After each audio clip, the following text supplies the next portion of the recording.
Saturday morning காத்தால மதியானம் 2 நேரத்துக்கு சேர்த்தியே ரைஸ் வந்து ஊற வச்சுட்டு, கொண்டைக்கல்லைய வந்துட்டு நைட்டே ஊற வச்சுட்டு, அத வந்து குக்கர்ல சேர்த்திட்டு உப்பு போட்டுட்டு விசிலுக்கு வச்சுட்டேன். இந்த பக்கம் தண்ணி கொதிச்சு வந்தோனே அரிசி போட்டு உப்பு போட்டுட்டேன்.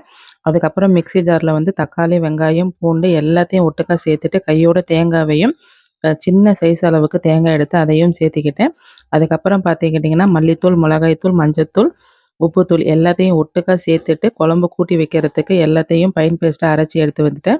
ஒரு பெரிய நெல்லிக்காய் சைஸ் அளவுக்கு புளிய ஊற வச்சுட்டு கையோட வந்து டீ அடுப்புல வச்சுட்டேன். டீய வச்ச கையோடயே சர்க்கரை டீ தூள் போட்டுட்டு குக்கரை வந்து விசில் அடங்குனதுக்கப்புறம் கொஞ்சமா வந்துட்டு குழம்புக்கும் நிறைய வந்துட்டு தாளிக்கிறதுக்கும் எடுத்துக்கிட்டேன். இது எதுக்குன்னு பார்த்தீங்கன்னா, குழந்தைங்களுக்கும் ஸ்நாக்ஸும் ஆயிரும், சாப்பாடுக்கு தொட்டுக்கையும் ஆயிரும். சுண்டல் மாதிரி தாளிச்சு குடுத்துட்டோம் அப்படின்னா, குழந்தைங்க வந்து நல்லா வந்து சாப்பிட்டுட்டு வந்துருவாங்க. குழம்புல இருக்கிற சுண்டல வந்து கம்மியா தான் சாப்பிடுவாங்க. இந்த மாதிரி தாளிச்சு குடுக்கும்போது அதிகமா சாப்பிடுவாங்க. வீடியோ பிடிச்சிருந்தா லைக் பண்ணி, சப்ஸ்கிரைப் பண்ணி சப்போர்ட் பண்ணுங்க.